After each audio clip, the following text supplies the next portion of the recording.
بسم اللہ الرحمن الرحیم۔ معزز سامعین، امید ہے کہ آپ خیر و عافیت کے ساتھ ہوں گے۔ آج کی جو ٹاپک ہے وہ ہے کہ 5 کاموں میں جلدی کریں۔ معزز سامعین، ہمارے ہاں یہ بات مشہور ہے کہ جلدی کرنا شیطان کا کام ہے، اور جلدی یہ شیطان کے کاموں سے شمار ہے۔ اور دوسری بات یہ ہے کہ جلدی کرنے میں انسان وہ کام اچھی طریقے سے نہیں کر پاتا، اور انسان جلدی کرنے میں اگر وہ کام کرے تو اس میں بعد میں بہت سارے کمیاں اور خامیاں نکل آتے ہیں۔ لیکن 5 کام ایسے ہیں کہ جس کے بارے میں انسان کے لیے جلدی کرنا چاہیے، اور اگر انسان اس میں جلدی کرے تو انسان کے لیے اس میں بہت زیادہ بہتری ہے۔ تو اب بڑھتے ہیں اپنے موضوع کی طرف۔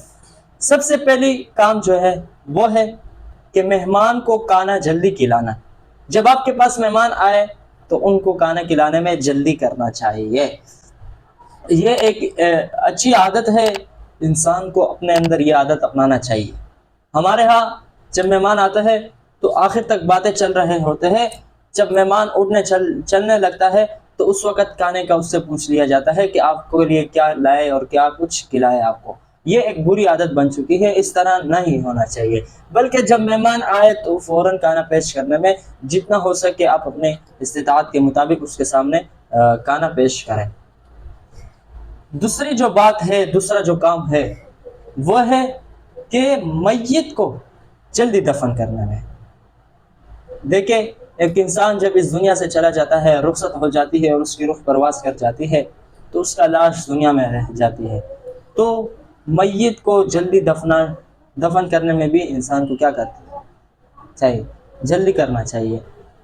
دیکھیں، انسان جب دنیا سے چلا جائے تو اس کے بعد جو ڈھانچہ ہے اس کے سامنے رونا اور ساری کرنا، دیکھیں ایک فطری غم ہے، وہ الگ چیز ہے، انسان روئے اس پر، لیکن اس میں اتنا تاخیر کرنا کہ اس کی وجہ سے دوسرے لوگوں کو تکلیف ہو یا میت کے جسم کو اس کی وجہ سے جو ہے نا نقصان پہنچائے، تو اس طرح نہیں کرنا چاہیے۔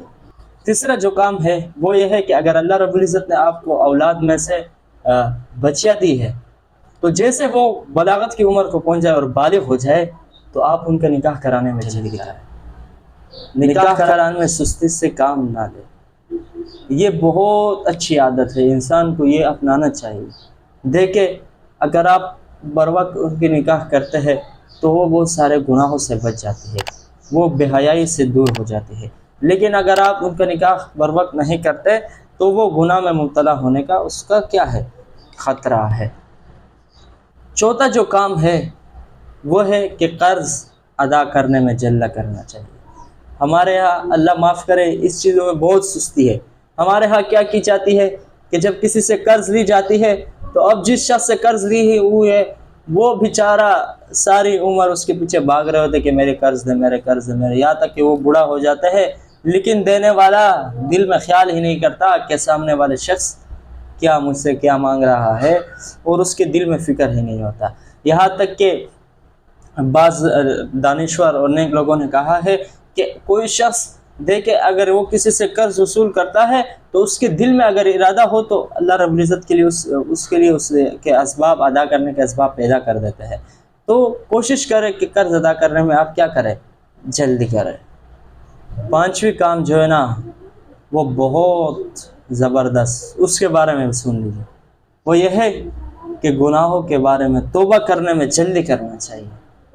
دیکھیں، یہ دن کے 24 لمحات، پھر اس 24 لمحات میں سے ہر گھنٹہ، ہر منٹ، ہر سیکنڈ انسان کی اس دنیا سے جانے کا کوئی پتہ نہیں۔ یہاں تک کہ اس دنیا میں سال گزر جاتے ہیں، مہینے گزر جاتے ہیں، دن گزر جاتے ہیں، گھنٹے گزر جاتے ہیں، لمحات گزر جاتے ہیں، لیکن آخر میں اس انسان کی زندگی اس کا اختتام ہو جاتا ہے اور ختم ہو جاتا ہے۔ تو اگر آپ سے کوئی گناہ ہوا ہے تو آپ کو توبہ کرنے میں جلدی کرنا چاہیے تاکہ اللہ رب العزت کے ہاں آپ قریب ہو سکے۔ ایسے نہ ہو کہ آپ گناہ میں مبتلا ہو اور آپ اس دنیا سے رخصت ہو جائے تو اللہ رب العزت کو قیامت کے دن آپ کیا جواب دو گے؟ تو گناہوں کے بعد جو ہے نا توبہ کرنے میں جلدی کریں۔ دیکھیں، انسان ایک بشر ہے، اس میں خواہشات بھی ہے اور بھی بہت ساری چیزیں ہیں، انسان ہے, انسان سے گناہ ہو سکتا ہے, لیکن گناہ کا مطلب یہ نہیں کہ پھر ہم اس پر اصرار کریں, ہم گناہوں سے توبہ نہ کریں. دیکھیے حدیث شریف میں آتا ہے کہ جب شخص ایک بندہ گناہ کرتا ہے تو اس کے دل پر ایک سیاہ نقطہ گر جاتا ہے. پھر اس طرح جب وہ گناہ کرنے میں آگے بڑھ جاتا ہے تو وہ قطرے گرتے گرتے یہاں تک کہ اس کا دل پورا سیاہ ہو جاتا ہے. جب دل پورا سیاہ ہو جاتا ہے پھر انسان کو اعمال کرنے میں, نماز پڑھنے میں, گفتگو کرنے میں مزہ نہیں آتا. پھر وہ اپنی زبان سے جھوٹ بولتا ہے اور اپنے کانوں سے غیبتیں سنتے ہیں اور آنکھوں سے بدنظری کر رہا ہوتا ہے اور دماغ میں اس کے غلط خیالات آتے رہتے ہیں. تو کوشش کرے کہ گناہوں سے توبہ کرنے میں جلدی کرے.